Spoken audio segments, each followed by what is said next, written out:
Bismillahirrahmanirrahim. Assalamualaikum warahmatullahi wabarakatuh.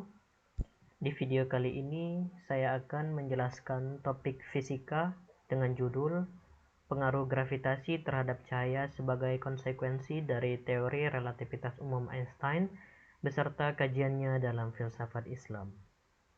Sebelumnya saya mengucapkan terima kasih kepada Bapak Dr. Muhammad Sontang Sihotang, SSI, MSI, selaku dosen pengampu mata kuliah Metode Fisika Teoretis dengan kode mata kuliah FIT 3304 karena telah membimbing saya sehingga saya dapat membuat video ini dengan tepat waktu.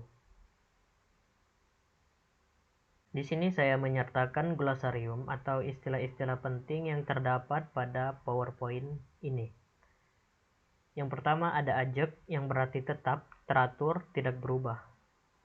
Kemudian cahaya yang berarti energi yang berbentuk gelombang elektromagnetik yang kasat mata dengan panjang gelombang sekitar 380 sampai 750 nanometer. Disebut juga sebagai paket partikel atau yang biasa kita sebut sebagai foton. Kemudian ada gravitasi. Di sini saya mengambil pengertian gravitasi berdasarkan teori relativitas umum Einstein, bukan Newton. Jadi gravitasi ini berarti manifestasi dari kelengkungan ruang waktu atau space-time curvature. Berikutnya ada gravitational lensing, yakni fenomena terdefleksinya cahaya oleh gravitasi karena perilaku cahaya dalam medan gravitasi seperti terlensakan.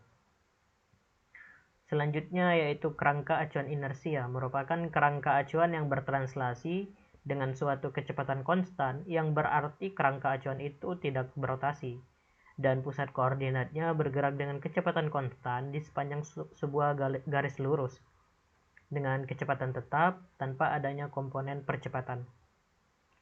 Selanjutnya, massa diam berarti massa suatu benda pada saat benda tidak bergerak, dan massa relativistik yang berarti massa dari benda yang bergerak dengan kecepatan cahaya. Abstrak. Cahaya adalah besaran fisika dengan kecepatan tertinggi di dunia. Cahaya tidak memiliki massa diam, namun dapat terpengaruh oleh gravitasi. Hal ini telah dibuktikan oleh seorang fisikawan terkenal Albert Einstein dalam teori relativitas umumnya. Sementara itu, dikatakan dalam Al-Quran bahwa cahaya dapat menjadi petunjuk bagi manusia menuju jalan yang benar. Al-Quran juga menyatakan bahwa cahaya datang dari Allah kepada siapa saja yang Dia kehendaki. Berikut daftar isi yang akan kita bahas. Baik, langsung saja. Yang pertama, latar belakang. Relativitas adalah salah satu teori ilmiah paling terkenal pada abad ke-20. Diformulasikan oleh Albert Einstein pada tahun 1905, teori relativitas menggagas bahwa hukum fisika adalah sama di mana-mana. Teori tersebut menjelaskan perilaku objek dalam ruang dan waktu. Relativitas mengubah atau mentransformasi pengukuran di antara kerangka-kerangka acuan yang bergerak relatif satu sama lain. Transformasi kerangka acuan yang bergerak telah dipahami dengan baik dan cukup rutin bagi fisikawan pada tahun 1905. Kemudian Albert Einstein menerbitkan teori relativitas khususnya. Kata sifat khusus berarti bahwa teori itu hanya berhubungan dengan kerangka acuan inersia atau lembam. Sedangkan teori relativitas umum Einstein menangani situasi yang lebih menantang di mana kerangka acuan dapat mengalami percepatan gravitasi. Teori relativitas menjadi lompatan besar atas hukum gravitasi yang sebelumnya digagas oleh Sir Isaac Newton pada tahun 1687. Menurut Direktur Institut Kavli untuk Fisika Kosmologi, yakni Michael Turner, Einstein percaya bahwa ruang dan waktu tidaklah ajak, melainkan merupakan fenomena yang fleksibel, relatif, dan dinamis seperti proses alam semesta lainnya. Sederhananya, melalui teori ini menjelaskan bahwa hukum fisika akan selalu sama dan konstan dimanapun. Namun, sesuatu yang terjadi pada ruang dan waktulah yang membuatnya berbeda. Tujuan penulisan ini yang pertama untuk mengetahui mekanisme gravitasi dalam relativitas umum Einstein. Yang kedua, untuk mengetahui pengaruh gravitasi terhadap cahaya. Dan yang ketiga, untuk mengetahui konsep cahaya dalam perspektif filsafat Islam. Manfaat dari penulisan ini adalah dapat menambah wawasan dan pengetahuan mengenai pengaruh gravitasi terhadap cahaya berdasarkan prinsip relativitas umum Einstein dan konsep cahaya dalam perspektif Islam. Baiklah, kita masuk ke pembahasan pertama, yaitu relativitas umum versus relativitas khusus. Jadi di sini kita akan membandingkan kedua relativitas ini. Dari segi definisi, relativitas umum adalah teori gravitasi yang dikembangkan oleh Albert Einstein. Kemudian relativitas khusus adalah teori fisika yang diterima secara umum dan dikonfirmasi dengan baik secara eksperimental mengenai hubungan antar ruang waktu. Dari segi sasarannya, relativitas umum berhubungan dengan kontinum ruang waktu, sedangkan relativitas khusus hanya berurusan dengan kerangka inersia. Dari segi teori, relativitas umum membahas fenomena seperti kelengkungan ruang waktu, sedangkan relativitas khusus tidak membahas kelengkungan ruang waktu. Untuk penggunaannya, relativitas umum ini merupakan versi yang lebih maju dan umum, sedangkan relativitas khusus relatif kurang maju. Gravitasi Newton. Hukum gravitasi Newton merupakan salah satu karya terbesar dalam sains. Hukum ini menyatakan bahwa setiap partikel bermassa di alam semesta ini saling tarik-menarik dengan partikel lain dengan gaya yang sebanding dengan perkalian massa kedua partikel dan berbanding terbalik dengan kuadrat jarak. Kalau ditulis dalam bentuk skalar, F sama dengan G dikali M1 dikali M2 dibagi R kuadrat, di mana F merupakan gaya tarik gravitasi, G adalah konstanta gravitasi universal, M1 dan M2 adalah massa partikel, dan gaya yang dialami kedua massa ini besarnya sama namun arahnya yang berlawanan.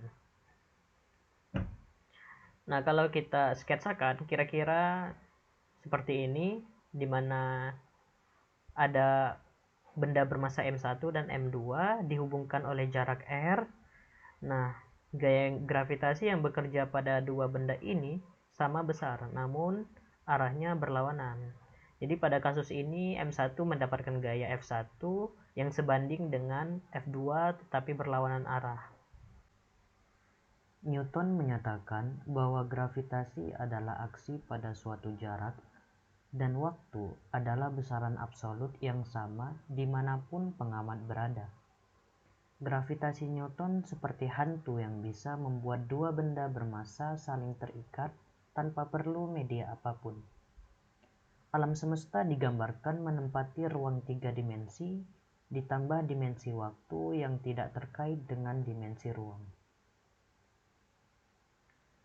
Gravitasi Einstein.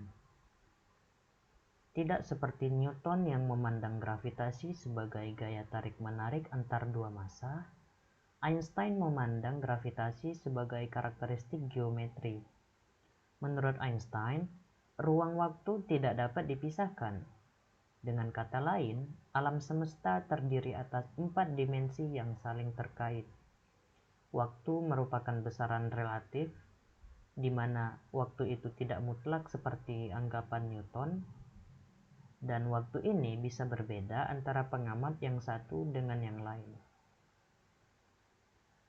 Einstein menyatakan bahwa gravitasi merupakan kelengkungan ruang waktu sebagai akibat keberadaan massa.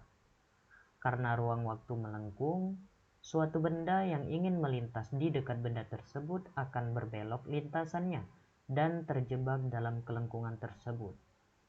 Secara matematis, persamaan medan gravitasi dari teori relativitas umum Einstein sebagai berikut. Gambar 4 menjelaskan ilustrasi gravitasi Newton dan Einstein beserta foto mereka berdua. Dalam ilustrasi gravitasi Einstein, apabila ada benda bergerak dengan kecepatan tertentu, hendak melewati lingkungan itu, ada 3 kemungkinan. Yang pertama, kecepatan tidak cukup sehingga benda jatuh ke sumber lengkungan. Kedua, kecepatan tepat membuat benda terjebak di lengkungan dan tampak mengitari massa sumber kelengkungan. Dan yang ketiga, kecepatan besar sehingga benda bisa bebas dari lengkungan. Konsep ruang waktu yang revolusioner.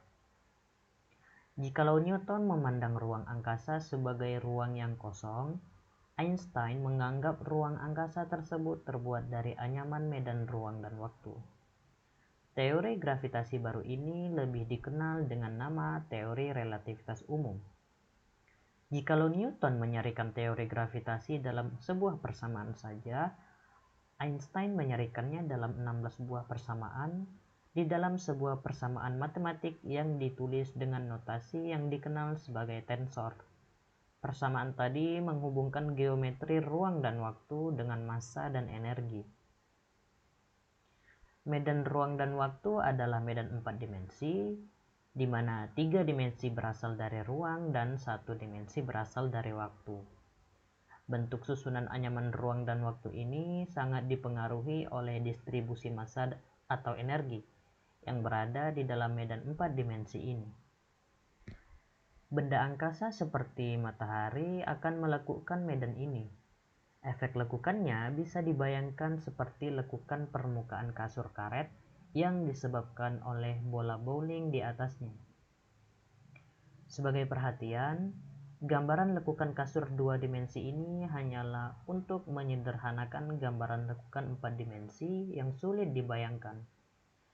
Fenomena ini lebih dikenal sebagai warped space-time atau ruang waktu yang terlekuk. Dalam konsep ini, semakin besar massa benda, maka semakin luas efek lekukan yang terjadi. Karena matahari memiliki massa yang cukup besar, maka efek lekukan medan ruang dan waktu memiliki jangkauan yang jauh menjangkau planet, asteroid, atau benda-benda angkasa yang bermassa lebih kecil lainnya. Gerakan planet-planet yang mengorbit matahari bisa dimengerti bukan sebagai efek gaya tarik matahari, melainkan karena planet-planet ini bergerak mengikuti kontur medan ruang dan waktu yang terlekuk di sekitar matahari. Nah, berikut video visualisasi gravitasi Einstein. Mass is going to bend space-time more. And so if you have objects here, Nah, kita anggap benda yang di tengah ini merupakan benda yang bermassa lebih besar dibandingkan lainnya. Katakanlah ini adalah sebuah matahari. Dengan kain ini yang merupakan anyaman ruang waktu, what if I give it a sideways push? Well, instead of just letting go of one, what if I give it a sideways push? nah, katakanlah benda yang kecil-kecil ini merupakan planet, namun pergerakannya tidak langsung bisa jatuh ke matahari, melainkan pergerakannya melingkari di sekitar medan ruang waktu matahari tersebut. Now it orbits. Now it's losing energy, which wouldn't happen in the solar system, right? Nah, begitulah kira-kira sistem tata surya kita kalau divisualisasikan menurut gravitasi Einstein. Nah, kita masuk ke pembahasan yang utama, yaitu pengaruh gravitasi terhadap cahaya. Melalui teorinya, Einstein dapat menjelaskan pengaruh gravitasi pada cahaya, yaitu cahaya akan membelok bila melewati benda angkasa akibat lengkungan ruang waktu. Nah, seperti yang kita ketahui bahwa cahaya itu tidak memiliki massa diam atau rest mass, tetapi memiliki massa relativistik. Sebelumnya, kita tidak mengetahui bahwa cahaya dipengaruhi oleh gravitasi. Bahkan, berdasarkan hukum gravitasi Newton, sesuatu yang tidak memiliki massa diam tidak terpengaruh oleh gravitasi. Nah, bisa kita bayangkan cahaya matahari yang sampai ke bumi. Kita ketahui bahwa cahaya itu kan tidak punya massa diam.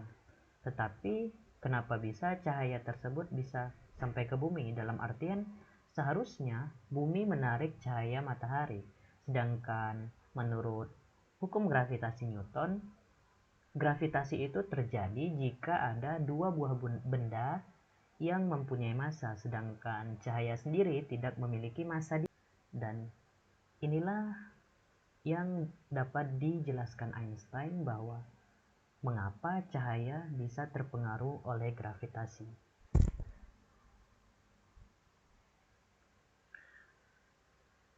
Namun setelah diverifikasi dengan pengamatan oleh Arthur Eddington dan timnya di Pulau Prinsip pada tahun 1919 saat gerhana matahari untuk mengamati defleksi cahaya bintang yang melalui matahari, ternyata benar bahwa cahaya bintang tersebut terdefleksi sesuai dengan prediksi teori relativitas umum Einstein yang artinya cahaya dipengaruhi oleh gravitasi, dalam hal ini gravitasi matahari.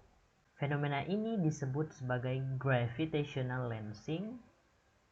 Hasil pengamatan ini merupakan salah satu hasil pengamatan besar yang mencengangkan dalam ilmu fisika pada saat itu, sesuatu yang benar-benar baru dalam fisika dan secara langsung juga mendongkrak popularitas Einstein.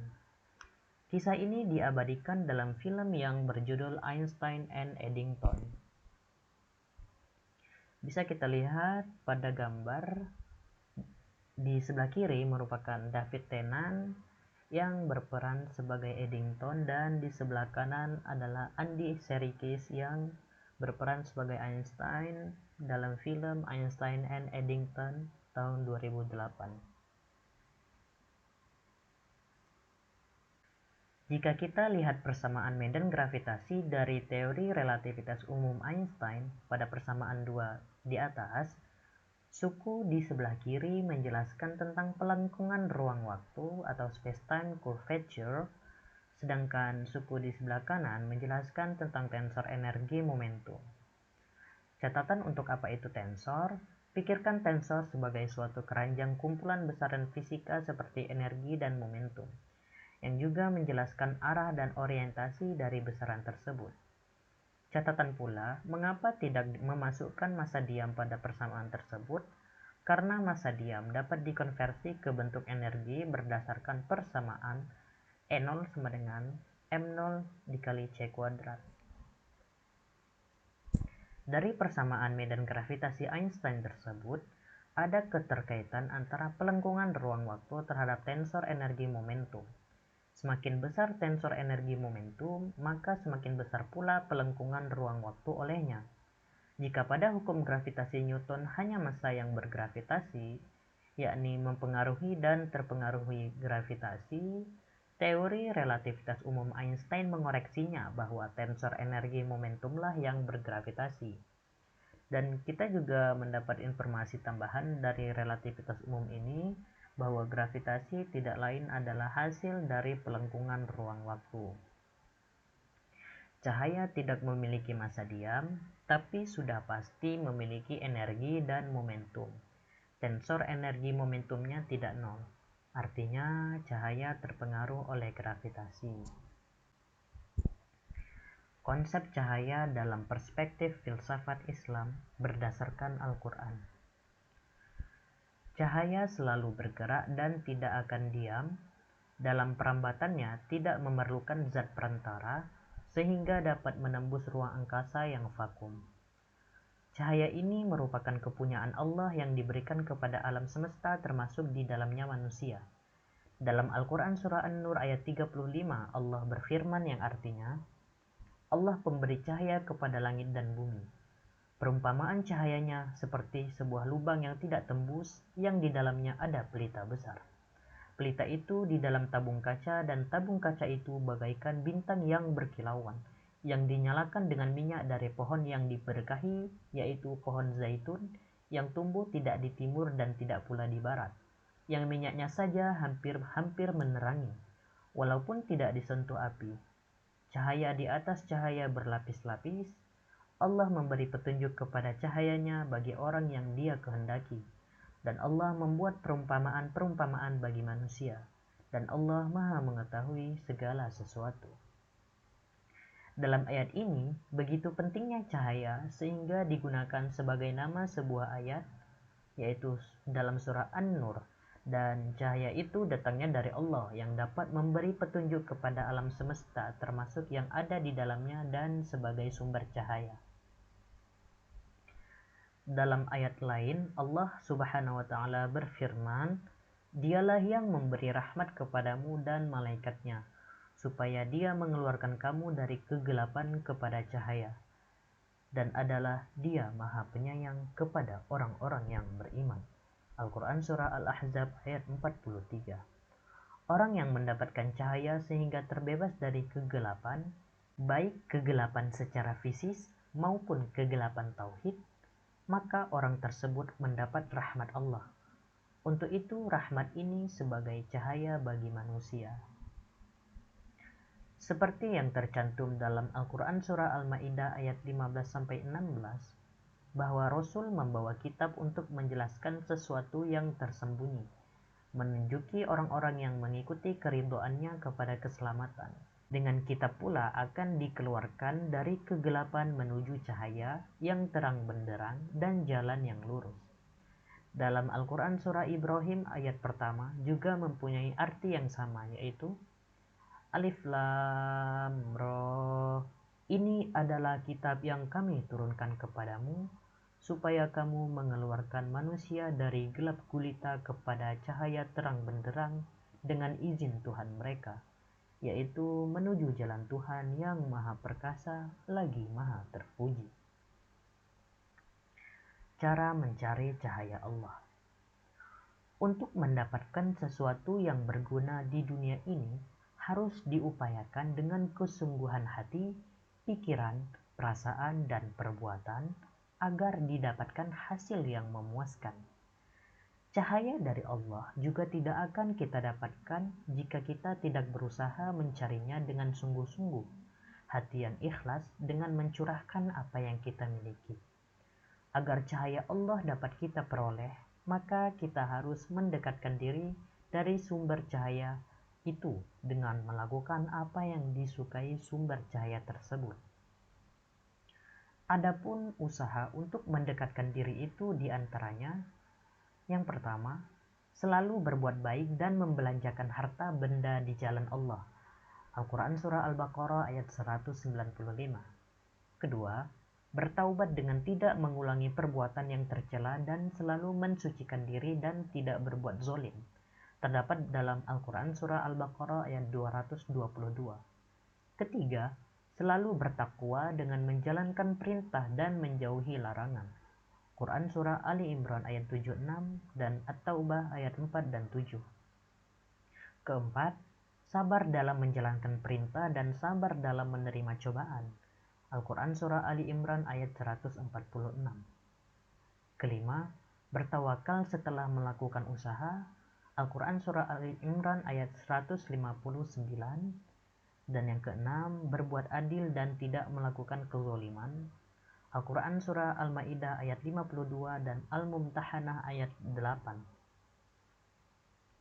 Sebaliknya, selain berusaha melakukan perbuatan yang disukai sumber cahaya, kita juga harus menjauhi perbuatan yang tidak disukai oleh sumber cahaya. Di antara perbuatan yang tidak disukai sumber cahaya adalah yang pertama, melakukan kebinasaan. Al-Quran Surah Al-Baqarah ayat 205. Kedua, kafir dengan selalu menutup diri dan berbuat dosa. Al-Quran Surah Ali Imran ayat 32 dan Al-Baqarah ayat 276. Tiga, perbuatan yang melampaui batas. Quran Surah Al-Baqarah ayat 190, Al-Ma'idah 87 dan Al-A'raf 55. Keempat, sombong dan membanggakan diri. Al-Quran Surah An-Nisa 36, An-Nahl 23, Al-Hadid 23, Luqman 18 dan Al-Qasas 76. Kelima, berkhianat dan bergelimang dosa. Al-Quran Surah Al-Hajj ayat 38, An-Nisa ayat 107 dan Al-Anfal ayat 58. Dan yang terakhir, perbuatan zalim. Quran Surah Ali Imran ayat 57. Adapun kesimpulan dari video ini, yang pertama, hukum gerak dan hukum gravitasi Newton hampir dapat menjelaskan semua dinamika yang terjadi di alam. Namun, setelah adanya pengamatan presisi Merkurius dan lensa gravitasi matahari, terbukti bahwa hukum gravitasi Newton hanyalah pendekatan yang sangat baik dari model gravitasi yang lebih baik diberikan oleh Einstein yaitu teori relativitas umum. Perbedaan penjelasan gravitasi oleh Newton dan Einstein ini merupakan hal yang wajar. Sebuah teori akan terus berlaku selama tidak ada teori baru yang mampu menjelaskan lebih baik. Teori gravitasi Newton dianggap tidak pas dengan konsep ruang waktu Einstein, sehingga Einstein mengemukakan teori baru mengenai gravitasi. Hal tersebut bukan berarti Newton sepenuhnya salah. Justru, teori Newton menjadi pijakan Einstein dalam menjelaskan teori gravitasi yang sesuai dengan konsep ruang waktu. Artinya, teori gravitasi Newton disempurnakan oleh Einstein.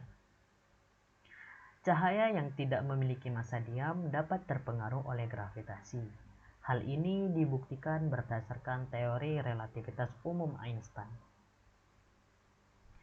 Cahaya merupakan sifat Allah atau sumber cahaya utama adalah Allah yang tidak akan pernah diam, selalu mencipta, selalu berinovasi.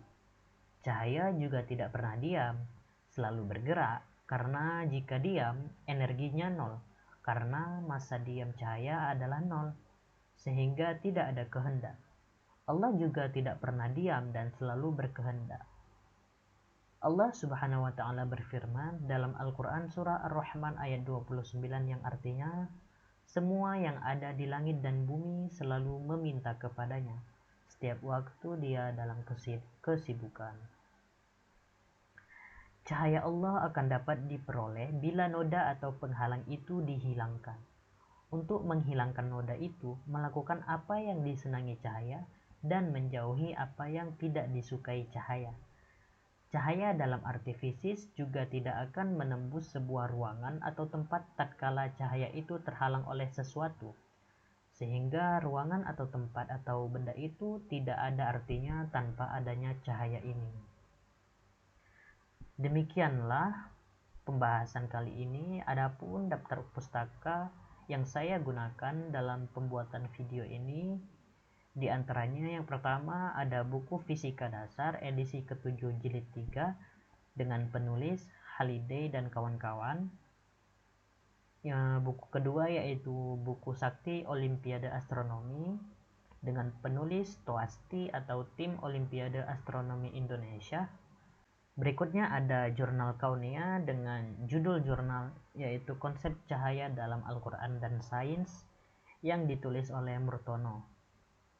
Selanjutnya ada website dengan judul artikel "8 Ways You Can See Einstein's Theory of Relativity in Real Life". Kemudian ada artikel dari Quora yakni "Jika cahaya tidak memiliki massa, mengapa cahaya terpengaruh oleh gravitasi?". Selanjutnya artikel mengenal teori relativitas Einstein beserta pembuktiannya. Dan berikutnya, teori fisika menguji teori gravitasi Einstein.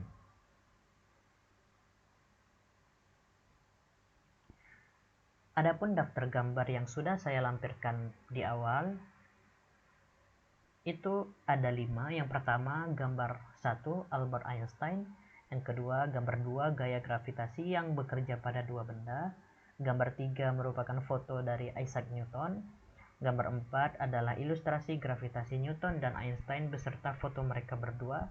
Dan gambar 5 pemeran utama dalam film Einstein and Eddington. Daftar tabel juga saya lampirkan. Di awal tadi tabelnya hanya satu ya, perbedaan relativitas umum dan khusus. Kemudian saya menuliskan rumus atau persamaan. Ada 3 persamaan. Yang pertama rumus gaya gravitasi Newton, persamaan kedua rumus medan gravitasi Einstein, dan ketiga rumus energi diam. Dan untuk video tadi saya sudah jelaskan juga tentang visualisasi gravitasi Einstein yang saya ambil dari YouTube. Baiklah, kita masuk ke lampiran berikutnya yaitu contoh soal dan pembahasan. Soal nomor pertama. Berikut ini pernyataan yang benar mengenai teori relativitas umum Einstein, kecuali A. Ruang angkasa terbuat dari anyaman medan ruang dan waktu. B. Sesuatu yang tidak memiliki massa diam tidak terpengaruh oleh gravitasi. C. Gravitasi merupakan kelengkungan ruang waktu sebagai akibat keberadaan massa. D. Alam semesta terdiri atas 4 dimensi yang saling terkait. E. Kerangka acuan dapat mengalami percepatan gravitasi. Penyelesaian. Jikalau Newton memandang ruang angkasa sebagai ruang yang kosong, Einstein menganggap ruang angkasa terbuat dari anyaman medan ruang dan waktu. Pilihan A benar. Berdasarkan hukum gravitasi Newton, sesuatu yang tidak memiliki massa diam tidak terpengaruh oleh gravitasi. Dalam hal ini, kita anggap contoh sesuatu tersebut adalah cahaya.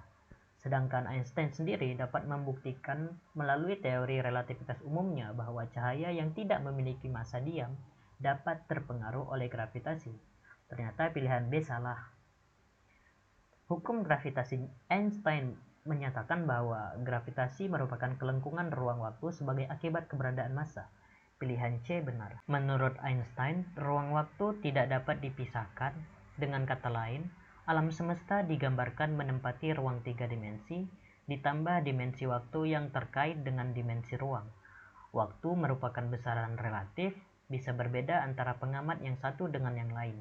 Sedangkan menurut Newton, ruang dan waktu itu terpisahkan. Waktu adalah besaran absolut yang sama dimanapun pengamat berada. Pilihan D benar. Teori relativitas umum Einstein menangani situasi yang lebih menantang di mana kerangka acuan dapat mengalami percepatan gravitasi. Pilihan D benar. Jadi jawaban untuk soal nomor 1 yaitu B.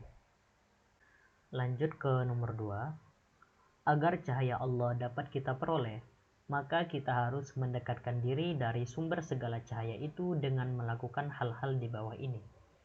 1. Sabar dalam menerima cobaan. 2. Membelanjakan harta benda di jalan Allah. 3. Bertawakal setelah melakukan usaha. 4. Berbuat adil dan melakukan kezoliman. Dengan pilihan A 1, 2, dan 3 benar, B 1 dan 3 benar, C 2 dan 4 benar, D 4 saja, E semua jawaban benar. Diketahui pada soal 1. Sabar dalam menerima cobaan. 2. Membelanjakan harta benda di jalan Allah. 3. Bertawakal setelah melakukan usaha. 4. Berbuat adil dan melakukan kezaliman. Yang ditanya usaha untuk mendekatkan diri dari sumber segala cahaya. Penyelesaian. Agar cahaya Allah dapat kita peroleh, maka kita harus mendekatkan diri dari sumber segala cahaya itu dengan melakukan apa yang disukai sumber cahaya tersebut.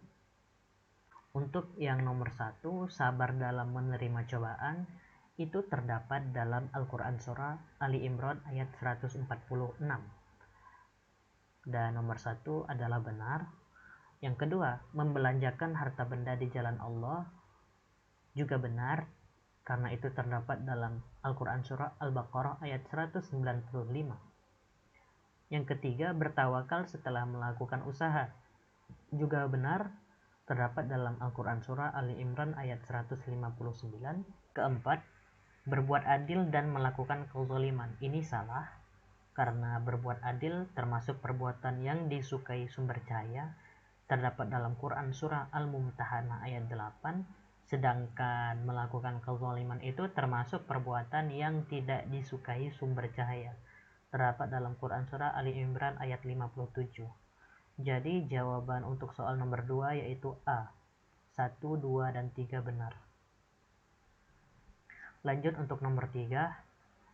Teori gravitasi Newton tidak dapat menjelaskan beberapa fenomena alam dengan tepat, sehingga teori ini diklaim sebagai teori yang salah dan tidak masuk akal.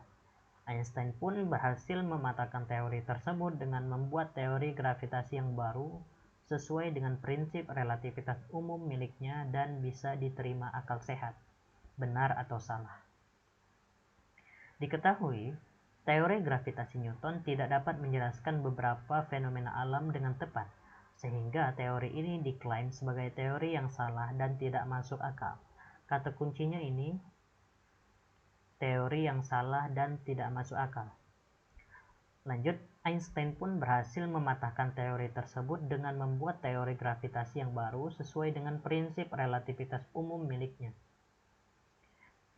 Ditanya benar atau salah, penyelesaian, teori gravitasi Newton dianggap tidak pas dengan konsep ruang waktu Einstein sehingga Einstein mengemukakan teori baru mengenai gravitasi. Nah, hal tersebut bukan berarti Newton sepenuhnya salah. Justru, teori Newton menjadi pijakan Einstein dalam menjelaskan teori gravitasi yang sesuai dengan konsep ruang waktu. Artinya, teori gravitasi Newton disempurnakan oleh Einstein. Walaupun prinsip gravitasi Newton tidak dapat menjelaskan beberapa fenomena fisika modern dan kuantum, prinsip ini tetap masih dipakai sampai sekarang, seperti untuk menghitung kecepatan satelit yang mengorbit bumi dan sebagainya. Perbedaan penjelasan gravitasi oleh Newton dan Einstein ini merupakan hal yang wajar. Sebuah teori akan terus berlaku selama tidak ada teori baru yang mampu menjelaskan lebih baik. Jawabannya untuk nomor 4 ini adalah B, salah. Kita lanjut ke nomor 5, soal esai. Mengapa cahaya yang tidak memiliki massa diam bisa terpengaruh oleh gravitasi? Diketahui pengaruh gravitasi terhadap cahaya.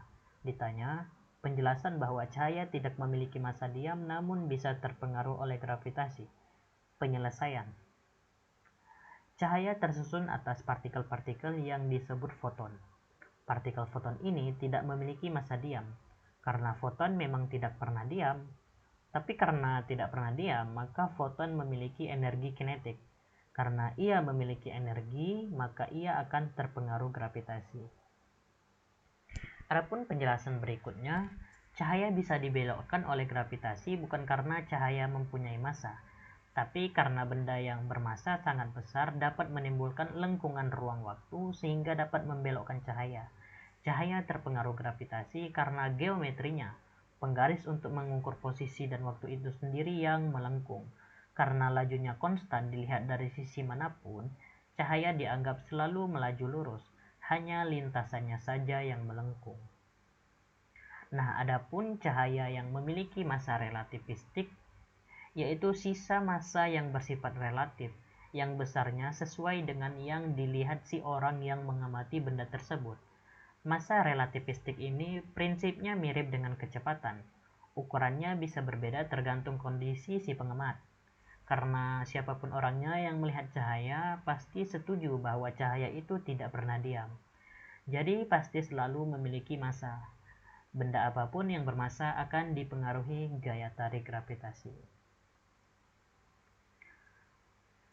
Di sini saya mengambil kutipan yaitu semua orang itu jenius, tapi jika kamu menilai seekor ikan berdasarkan kemampuannya dalam memanjat pohon, ikan itu akan hidup selamanya dengan berpikir bahwa dirinya bodoh.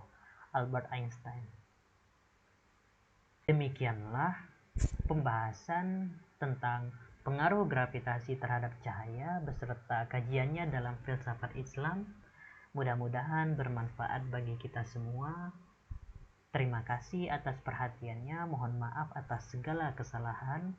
Wabillahi taufiq wal hidayah. Wassalamualaikum warahmatullahi wabarakatuh.